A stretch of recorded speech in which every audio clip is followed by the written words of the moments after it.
And then he did. Thank you. Thank you. Thank you. Marie? Thank you so much. I think you keep it going. I will tell you that I'm possibly resentment my loves are home. Okay, we are live on YouTube. Good evening, everyone. It is Thursday, June 12th. I am Stephanie Simone Mahaney, the chair of the Zoning and Land Use Committee.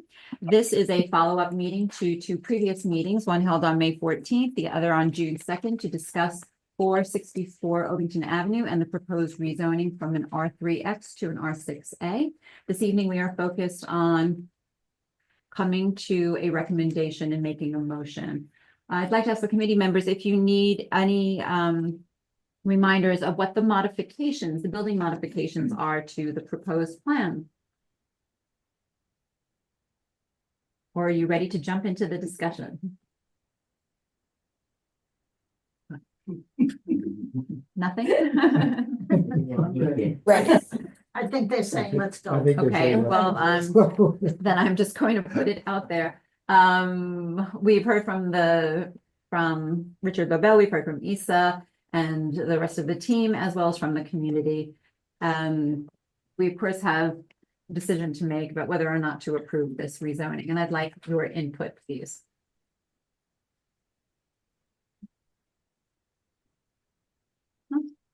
Anyone? You're all silent. Uh, Barbara's here in the room. Yes, please. Well, I think since we heard from the community, they've given us their input. We've gone over lots of details. I think at this point, in terms of the height of the building, the nature of the block, the congestion, this should be a no. Okay, just an outright no. I Ralph? had a question. So just to be clear, we're just voting on the rezoning, right? Right. That's what it is. Okay. As nothing- opposed to the plan. As opposed to the plan, the proposed plan. revised plan that they showed last week with the courtyard. It's just the rezoning that we're discussing. I mean, ultimately, it's the rezoning, the proposed plan To build a building. is to build a building, and for that reason, they need to rezone the lot Right. with those three lots. Okay. Doris? Well, I think Barbara summed everything up very concisely, and I agree that we should not vote for this. For the rezoning. I'd like to hear from other committee members. Where are you?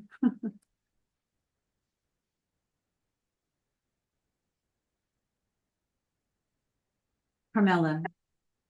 You know, I've been doing a lot of thinking about our housing situation. And I'm still torn with this because it does a lot of good housing moves to expand the supply. How many apartments do you propose? There were 40. 40? 40. Yeah, that's quite an expansion. I had some issues originally, and I couldn't attend last week's meeting because I got tied up with a family situation. But it just we have to be more mindful of the fact that we are a city, and we have a housing crisis, and I don't want to be have that NIMBY attitude all the time when proposals are brought to us for guidance and approval. I don't know if there were many changes made to the original one, but we're talking about the rezoning. Would I rather see him go through the typical process and not rezone and apply for a variance of some sort? If that was possible, yeah, I'd much rather see it. But I hate to say no to 40 new housing units in our, and listen, and just be perfectly honest, I live around the block. So not only am I a community board member, but I'm a neighbor to this building. I live around the block. It's going to affect my parking. It's going to affect a lot of things. But I think we always really have to, this is my opinion, of course, we always have to be cognizant and mindful that we are in a housing crisis and that people are living on the streets because of it. And they're underhoused. People are underhoused, not just in Bay Ridge, but all over New York City. And I could leave it at that. And when it comes to a vote, I'll make my point then. I'll make my vote then. Thank you, guys. Thank you, Carmelo. Ibrahim? Yeah, good evening all. Yeah, I second Carmelo what he said. Housing crisis is it's all over the city. And what I do like about the applicant is he cooperated with the concerns and made a lot of adjustments just to, you know, to address whatever had been discussed and requested by the board members. And that is really a positive approach. Also, another fact that the block itself used to be R6 anyway. So if there's any like any valid objection of the application, maybe, but I don't see a no in here at all. Thank you. Thank you. I know this block has gone through multiple rezonings. I think there was an R5 and there may have also been an R6. One of the issues though with the city of Yes, the current R6A allows for greater FAR and height and just bulk in general. So I know the community prefers that the developer build to, you know, under the current parameters. I don't know if that's realistic, given, as everyone has mentioned, the current housing crisis. I know that this block is problematic for many reasons, that they've all those reasons have been stated. I think that if the bulk of the building, this is the principal issue, if it weren't as tall, that is one of the more significant issues. You know, committee, feel free to weigh in or, you know, agree, I contradict. could share the, yeah.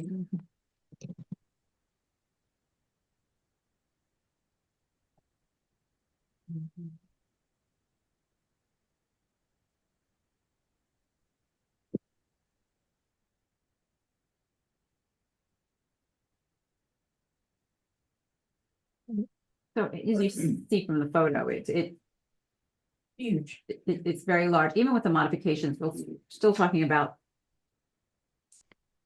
8-story building. What's your room?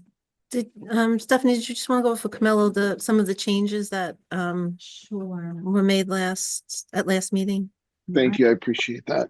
I have, and please correct me if I'm wrong, I know the architects team is here, I'm an architect. There's a light well and interior courtyard addition, a central light well measuring 30 feet by 30 feet, and I think at the top it's 30 by 40 feet. And this is being added to the building's west side to provide daylight and air, particularly for that co-op that's on that side, that 6-story. The 5-foot side yard has been added to, I think, push to the back of the building. So to provide more separation from the windows of that co-op building. The rear yard depth has been decreased from 65 feet to 45 feet. Was already mentioned that there are going to be 40 units, but the actual mix has been revised to include 8 2-bedroom units. Originally, it had been 4 2-bedroom units, 21 1-bedrooms, and 11 studios. This is very significant housing, and the changes are very significant as well. Like, this is a good move. We're getting somewhere. This is the way it's supposed to work. We still have the height of the building. The total floor area, if I'm correct, it went from 36,000 square feet to 35,000 square feet, or more or less. the use of the roof is still undecided. I think it's either it would be considered for recreational purposes or for some sustainability feature. Have I captured all of the modifications?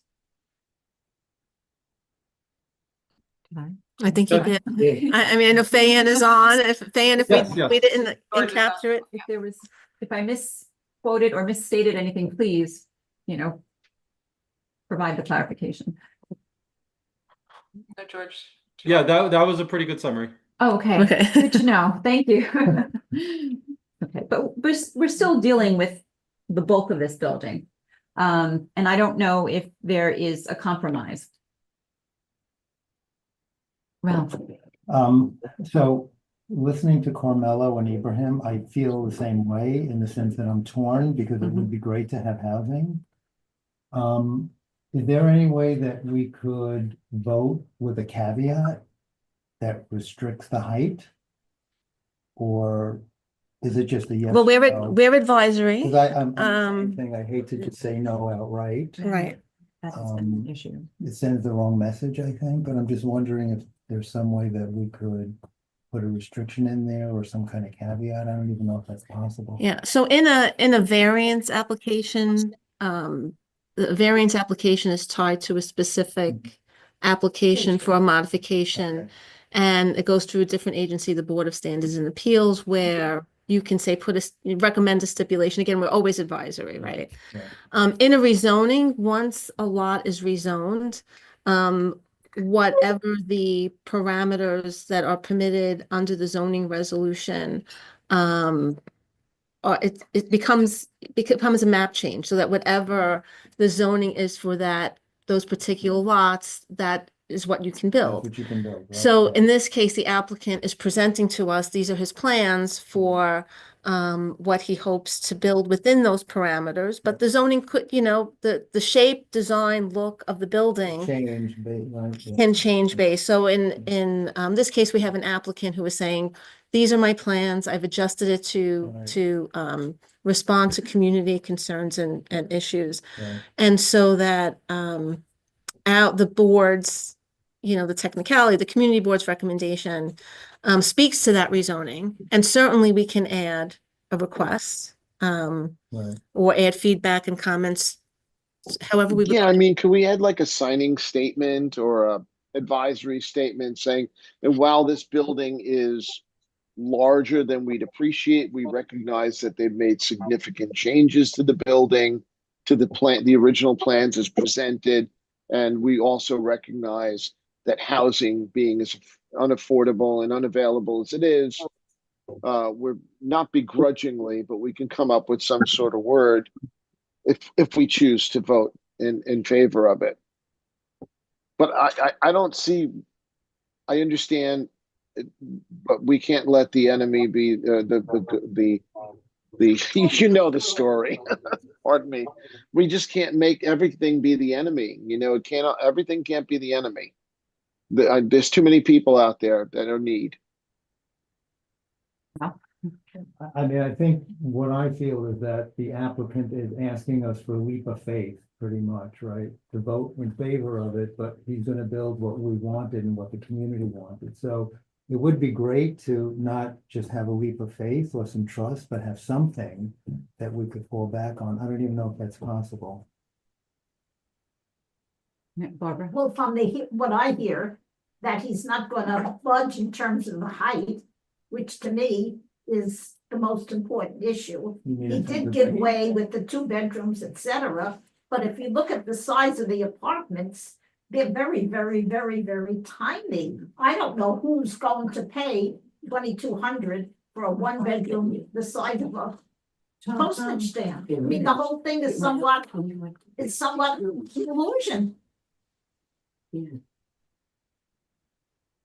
Yeah, okay. I just wanted to check those prices, market rates. Yes.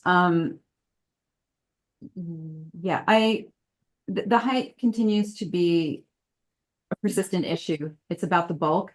I think we're all very concerned about saying no because we want development. We want to see more housing.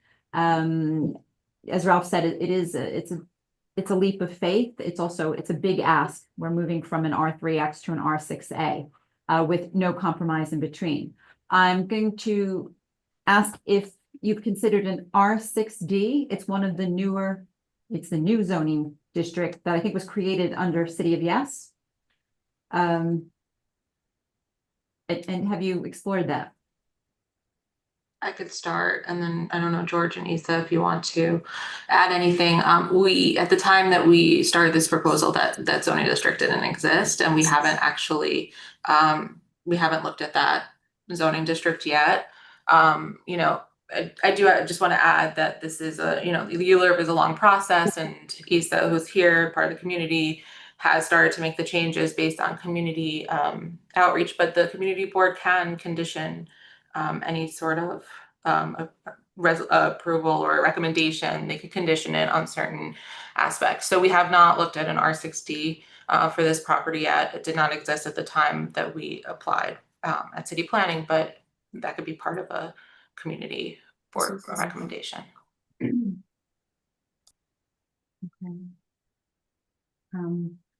Could Yeah, someone clarify the difference between an R6D and an R6A? I was going to ask for that. Okay. I believe the. Yeah, what? Oh, Go ahead. Oh, if you please. know it, if not, you I'd have know to it go off the and top get of it. your head, I would be. I'm not gonna have all the details Okay. off the top of my head, but it would be smaller. Yes. So just to say generally, it is smaller. I would have, we didn't look at it. So as Fran said, we've actually been working on this for quite a while. It didn't even exist when we started the process. Understood. And when working with city planning, we all with city planning, of course, involved, we came to the conclusion of R6A. Thank you. I appreciate all of that time that you have spent. But it is a new district, and we have been looking for solutions. Again, it is primarily the height of the building and the shadow, the bulk of the building, particularly on that block. If you know, if the committee would consider, you know, adding a condition to our motion, to our recommendation, that might be helpful. Well, we could deny the current application and tell them to go file for an R6D. We do it all the time when it comes to SLA and stuff like that. This is just a very lengthy process. I know. Yeah, I That's know, all. and, I'm just being honest about No, what I we know. can and can't do. But in a rezoning, what power does any stipulations we do, how does that affect it? Because in my opinion, and historically, it's not been effective. no, I mean, we're advisory. Right. The conditions maybe just have the same effectiveness as an outright no, which I am not quite sure would be accepted by all of the, you know, The powers that be. yes. But it's really important. I feel it's very important to make sure we represent all voices. And we have all been very clear about the desire to have more housing. But the community's voice has been very clear as well, particularly where Ovington Avenue is concerned. And again, this is a very large building. So we all have the R6D. Thank you, Josephine. So the FAR in the R6A is 3.9. The base height is 65 feet and the maximum height is 95 feet. The R6D, the FAR is 3.0.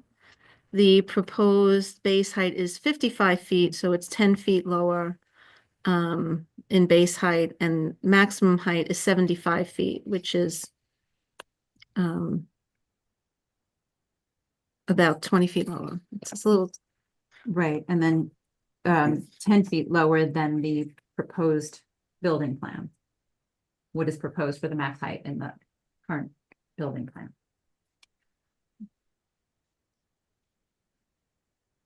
If I may interject, this could R6D could cause an issue not only for our lot, but for the for the building next door to us. Because if you were to go under an R6D, that building will still be a non-compliant building. Because the current FAR at that property is at around 3.4 built. So currently, just that alone But it's not now. will not go for an I mean, R6. right now it's in an R3X. And there are, but there are provisions in zoning, am I correct, that if you're pre-existing non-complying, and it's probably not as a big, Right. there are provisions to protect that building, as they were rezoned in the R3X. Yeah, and our principal issue here, I think it still remains this one lot. And I know the argument about, offering compliance to the neighboring lots. I mean, that argument is used often, but I really would like to explore alternatives to the R6A if possible. And I think, I don't know if the committee agrees, but sounds as if they'd be willing. This is Issa. Hi, George. What is the current height that we have of the building now? Is it 85. 85 feet? If we, So- 85. So if we went to D, we would lose 10, it would be 10 feet difference in height, but 25% the square footage, so 25% less units. So technically, what you're proposing is only 10 feet less in height than what it is currently, right, Correct. Stephanie? Yeah, we're 10 feet difference, but it would be a difference of 25% in the unit count. Because of the In the FAR. in the FAR, the What's floor the area. lower FAR? So you're okay with wanting housing, additional housing for Bay Ridge, which is needed throughout the city, but the main issue is the bulk or the height of the building, and then this recommendation would put it only 10 feet less. It would still be similar to what it is today. I mean, as if the you could go proposed. lower, then by all means, go lower. I'm trying to find a middle ground. Mhm. I don't think there's any appetite for us to say no outright. I mean, but I cannot, it's very difficult to say, yes, sure, go ahead, do this. It violates just The character, the neighborhood. just so many things, And specifically the block. and the block is so problematic. I'm offering a solution. I'm not an architect, so R6D looked like the next best thing. I mean, if there's a different solution, by all means, I would love to explore that. I understand that there's an economic point where it makes sense and it no longer makes sense. And I guess what we're all saying is, why don't you look at what we're saying and find that economic point and let us know where it's immovable, and then we'll make a decision. You understand what I mean, am I being clear? There's an economic point where these changes no longer make the project viable, right? Where any changes will no longer make it viable. And I understand that. Why don't you tell us what you could do to take our concerns about the bulk and the height and mine, by the way, and I don't have those concerns, but I'm supporting the board on this. Why don't you tell us how far you can go to get it into compliance with what our vision would be to allow you, or as people used to teach me when I was learning sales, make me a deal that I can't say no to. I mean, our problem is that we do have to offer the motion this evening. The general board will be voting on it on Monday evening.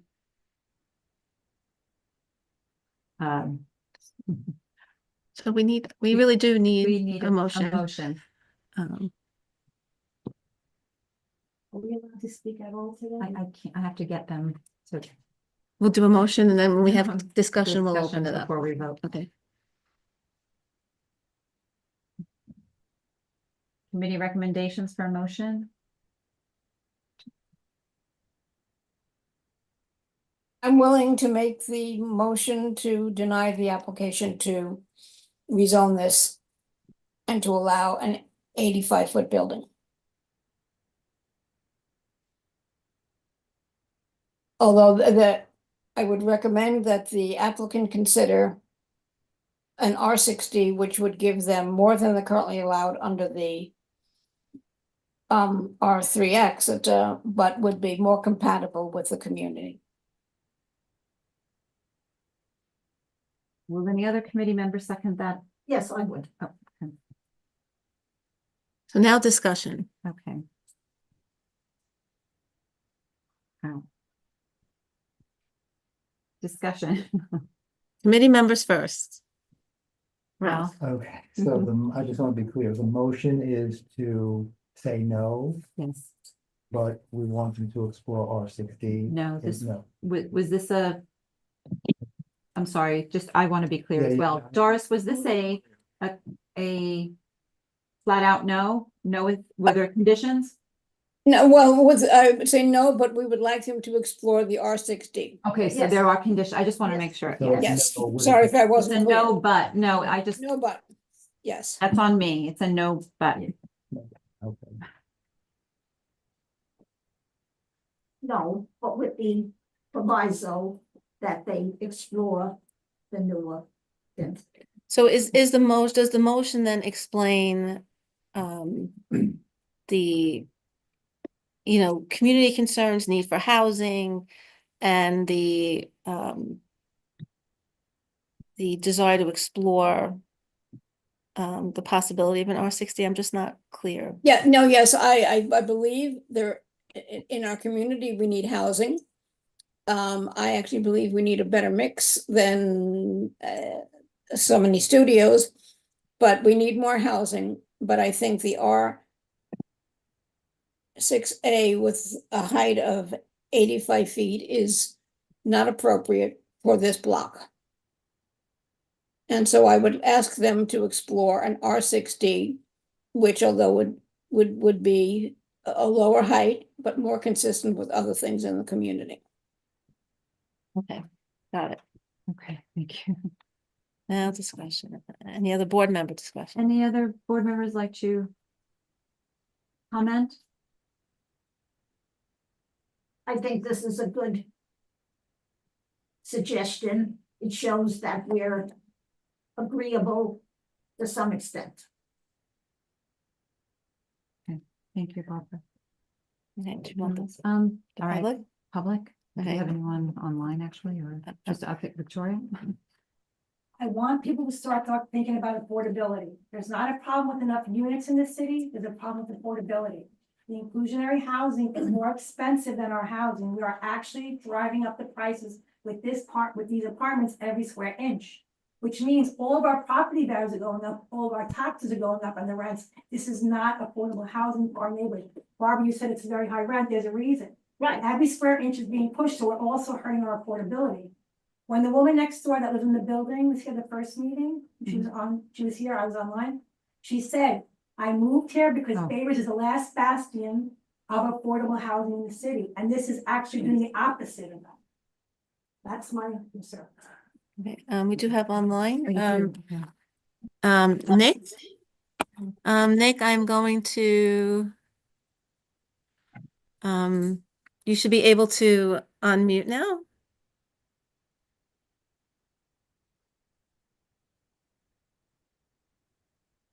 Hello. Oh, here you are. Okay, hi, Nick. No, it just made me rejoin as a panelist. So I just wanted to first thank the committee again for taking the community's input on this matter. I know it's been a long process and we've had a lot of discussion about it. I just would like to reiterate the congestion issue with regard to the high school and the addition of 30 to 40 additional units on the street with only 12 to 18 parking spaces. So again, I think much like the rest of many of the board members, we're not opposed to there being more housing. We just want it to make sense for this block. And with the number of schools and things, I think that's something important to consider. But again, I really want to thank everyone here and thank Isa for meeting with us a few weeks ago and really appreciate being part of this process. Thank you. Thank you. Okay, another, Terrence?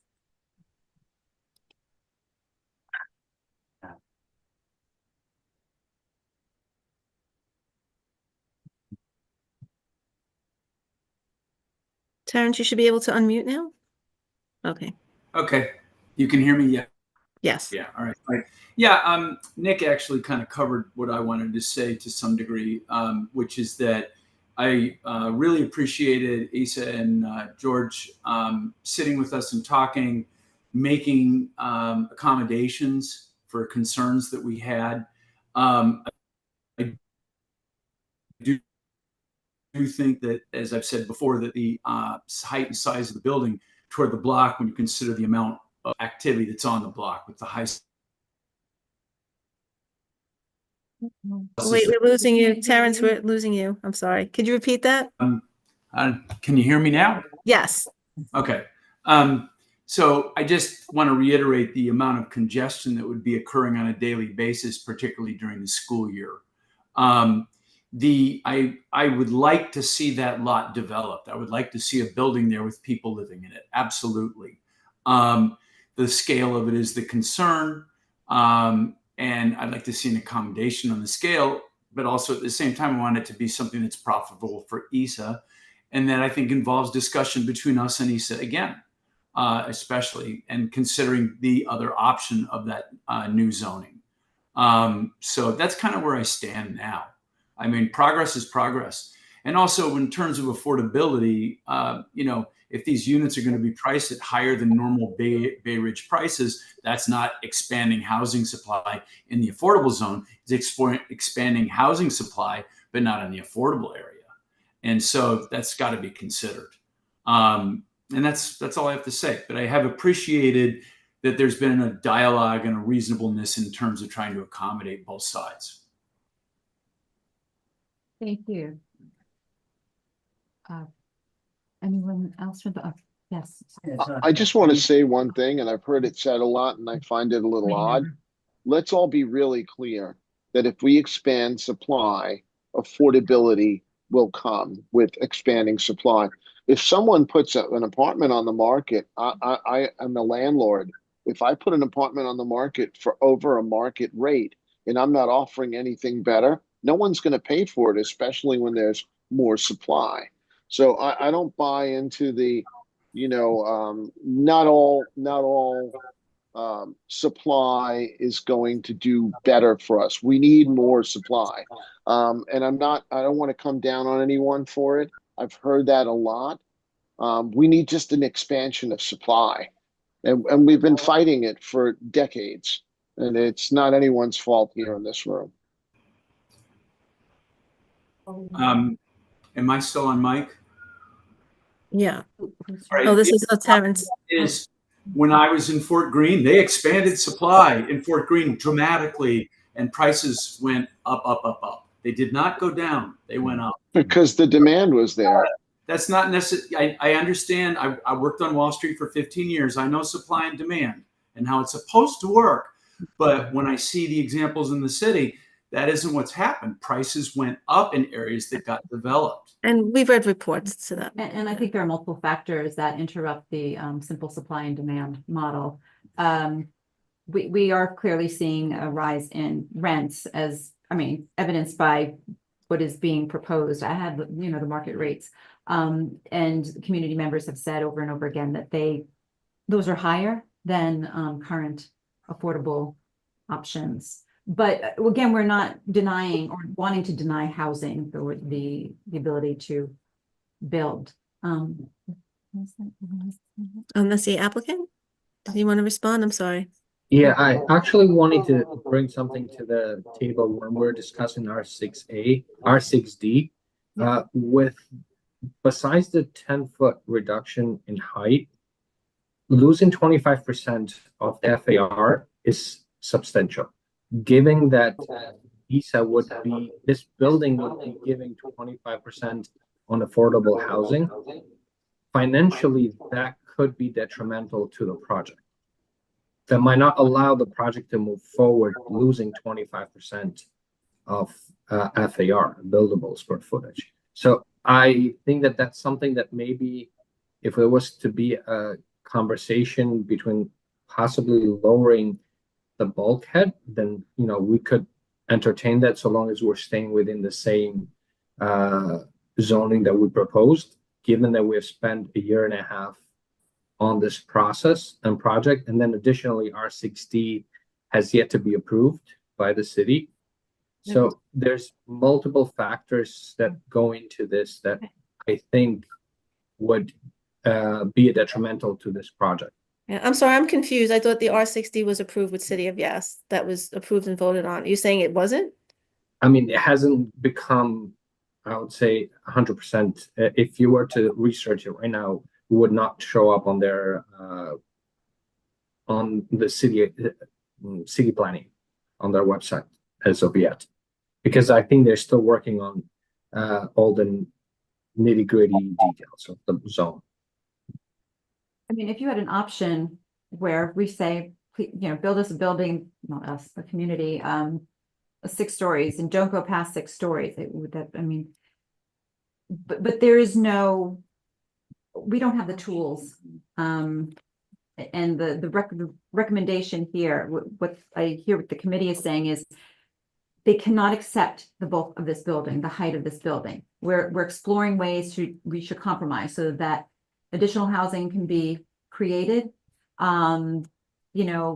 Acknowledging that you have a target ROI on this, obviously. But the bulk, the height of this building is just too great for that particular block. And we're trying to express that in our motion. The R6D is the best way that we can translate it. Again, we are not architects, but this is what we saw as an available tool.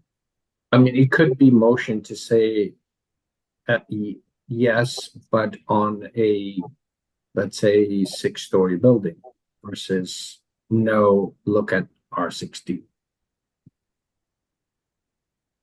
There's a possibility of no unless it's a 6-story. I'm confused. I don't know what that means.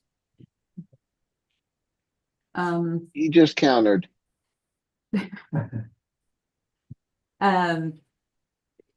If we're really trying to maintain, so the adjacent building is 6 stories.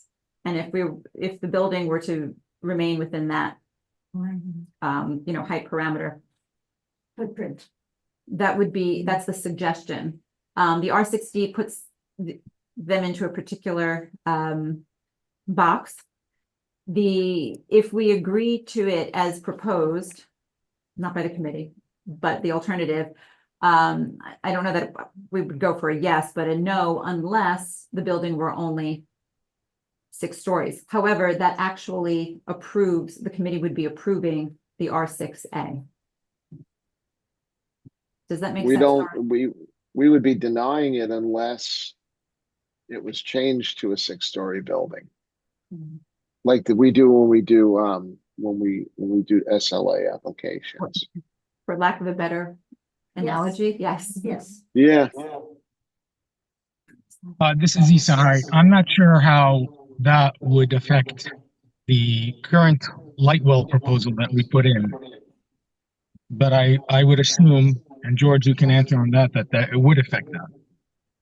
We would have a lot of challenges getting the unit count at 6 stories. Light and air is a problem. So when we have a higher building, we have windows front and back on those 2 additional floors. So just maxing out, getting the 40 units at 6 stories, I'm not sure how I would make that work. So I'd have to look at it, but I just don't, I don't think there's a way to make 40 work in 6 floors.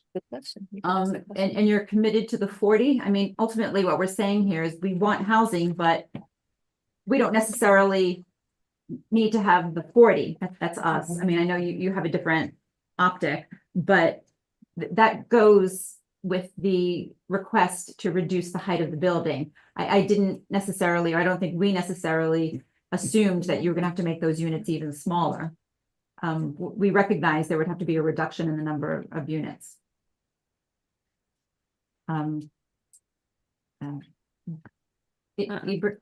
Ibrahim. Yeah, a question for George.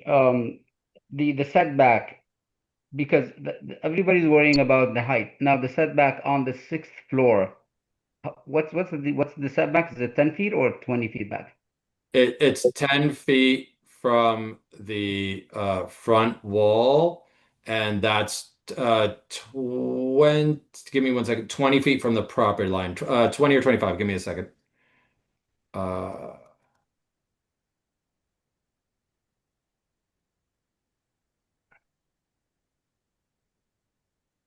I think it's 20 feet from the property line and 10 feet from the face of the building. Maybe that's a recommendation to make it 45, 20. You're going up 20 feet above that, right? Above the 6th floor. Correct. It's 2 floors.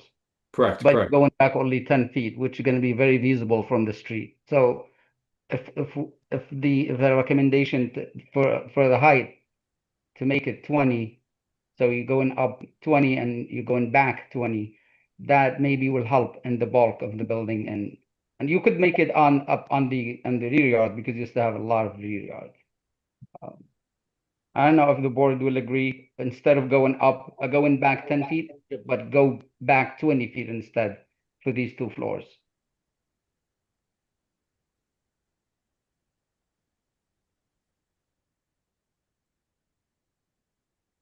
You could take Nick and then you'll take this one. Okay. I'm sorry, Nick? Hi, yeah, sorry, I know this isn't exactly my place to be interjecting, but I do think that the applicant's proposal just there is a little disingenuous, because the applicant themselves have said this a few times, and we reached out to Justin, and they kept noting the as of right. So if the board votes to approve the zoning, they will have as of right the ability to go to 95 feet, whether you put in a stipulation or not. The zoning requirement allows up to 95, and they would have the right under the zoning to do that. So I do think that's a little disingenuous to be trying to argue for a yes with a but, because the but is not going to be something that can be enforced. Thank you. I'd like to, yes, please, in the room. I agree. I'm Carmelo, you Steve better- Schwartz. I live about a block away from the site. I agree that this particular site needs to be developed somewhat. I think that a single family or 2-family house is not a good use of that location, being wedged in between an apartment building and a commercial district. I don't think that it's sellable as a single family or 2-family house. So the question is, how do we go about developing the site?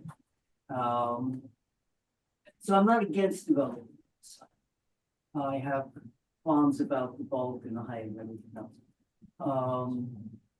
What I'm mainly against is the effort to rezone those 3 lots. And previously, the effort to rezone the entire block. And my fear is becomes a precedent for rezoning the private house lots on the other side of Ovington. There's several single-family houses on the north side of Ovington who will clamor to be included in this new zone. So, we have a new zone, and it only affects 3 buildings, 2 of which will never get redeveloped because price considerations. But the vacant lot to the west on the south side, there's nothing to prevent that owner from once again saying, why can't you, if you're making a new zone, make it another 60 feet, so I'm included. And there's nothing to prevent people on the north side of Ovington to say, make the big zone over here too. They would still need to come before. They would still need to come. I know back, that, yeah. Community but- boards, but yes, there's a once precedent, Yeah. the fear of the precedent. But Yeah. it's a precedent. Right. So, and it's a precedent not just for this street, which will have an additional 900 people every day because of the high school. It's a precedent for all of Bay Ridge. And there are plenty of single-family houses in locations on large lots, which will become development sites. And I've seen the kind of development further down Ovington where a church was taken down and there's a large new building. The community. The architecture is horrible. I mean, I don't want to insult the Right, we have architecture. We really can't weigh in on the that's design, not- so that's- staying focused But on the the, proposal here, we currently, the vote that you're doing here is whether or not to give approval to this new zone. I've Right. given my reasons for not having a new zone. It's a precedent for everyone in the neighborhood. And that motion And is I on the would- table and we do need to. And I'm Get the against it, record. and I would recommend that the owner goes for a variance for that one particular. And I believe a lot. variance is not Not possible. in this situation. We do have another public, Shelley, Yes, going to, Shelley Hamilton. Shelley, you should be able to unmute.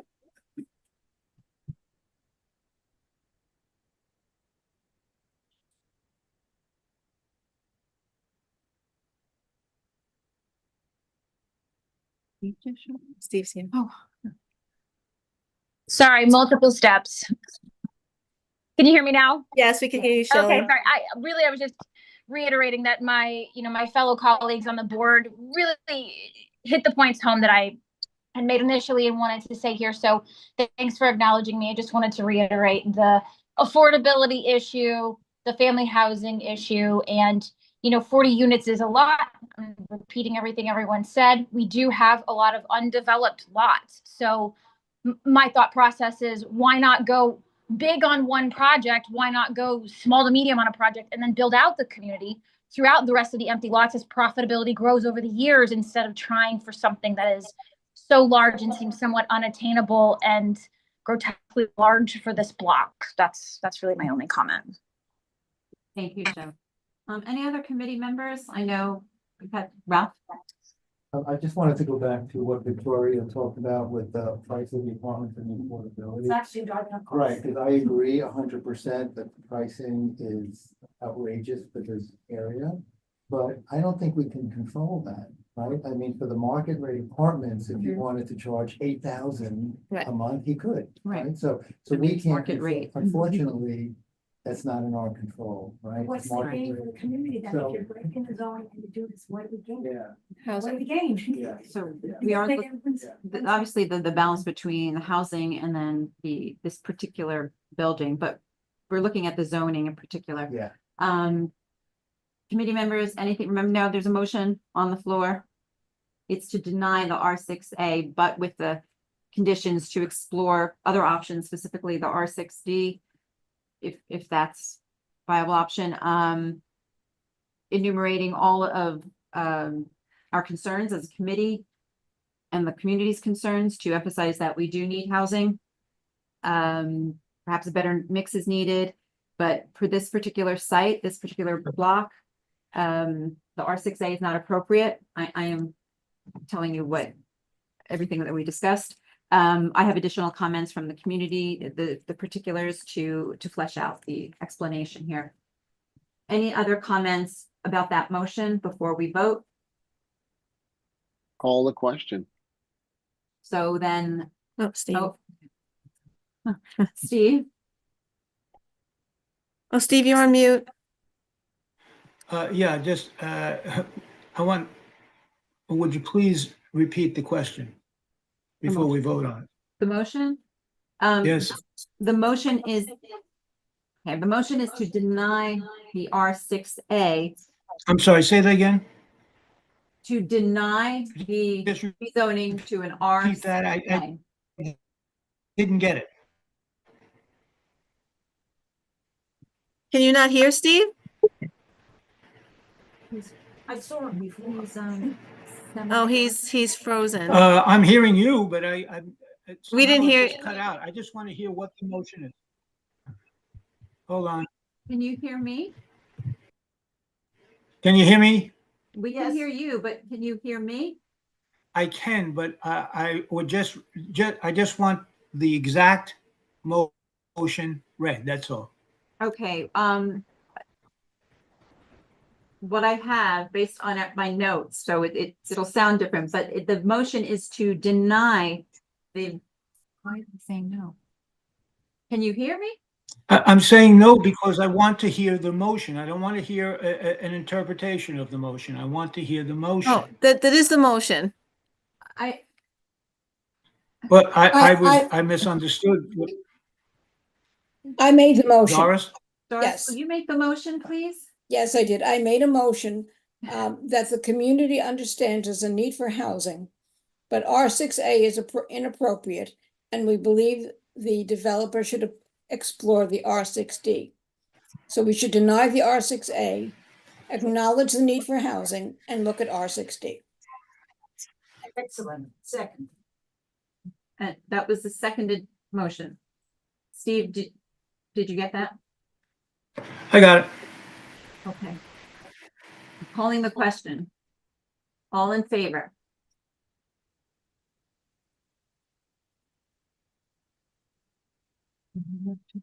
Yep. Okay. All opposed? Aye. Steve. Ibrahim. Ibrahim, you oppose? Yes, yes. Abstentions, recusals? So wait a second. So Carmelo and Ibrahim and Steve oppose? No, actually, I was for the He said motion. yes. He said yes. I Okay, said I'm yes. I sorry. raised my hand. I'm sorry. I didn't speak. Okay. So Carmelo is a yes. Ralph, you're a yes. Barbara, Stephanie, Two opposed. and Doris. And 2 opposed. Steve and Ibrahim.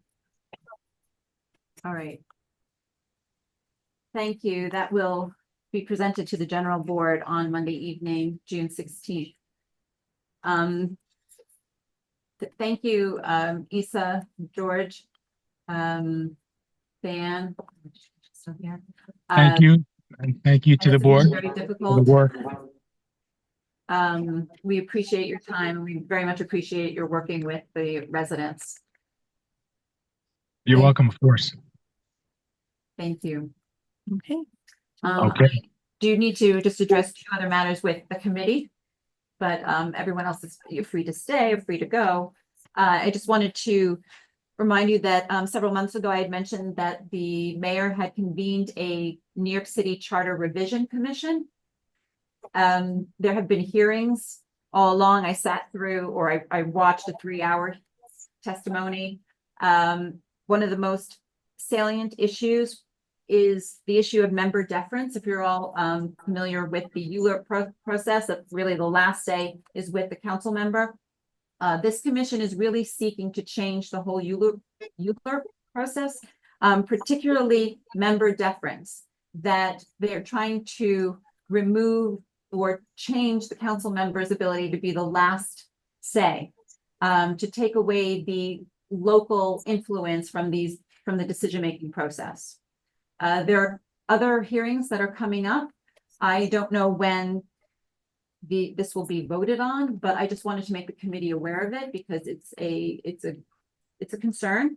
It was also brought to our attention by Councilmember Aviles. And she identifies 3 main critiques that the commission has raised with ULURP.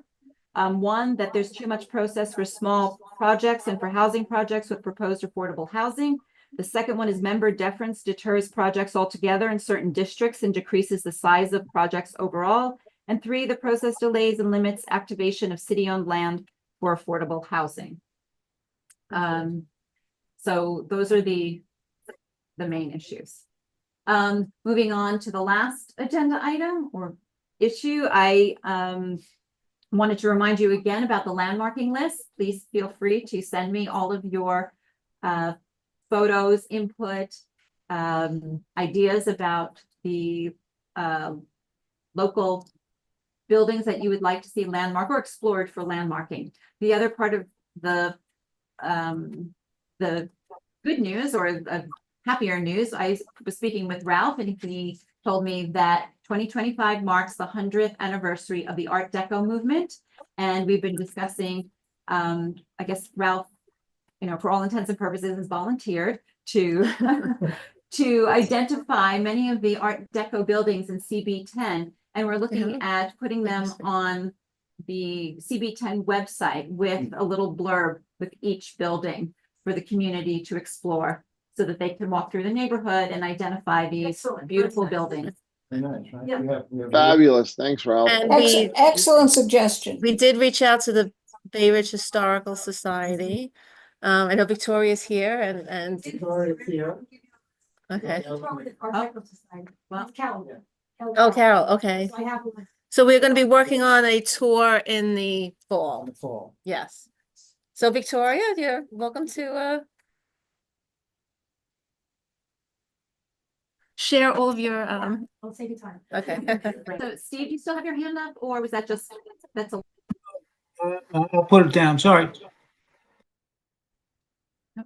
Steve is frozen. oops, and he's gone. I think he signed out. Oh, No, here he is. He's here. Oh. All right, he's frozen. All right, well then, committee, is very much for your time this evening and for participating. I hope you have a wonderful day. Thank you. Thanks for Everybody, all good your night. efforts, Stephanie.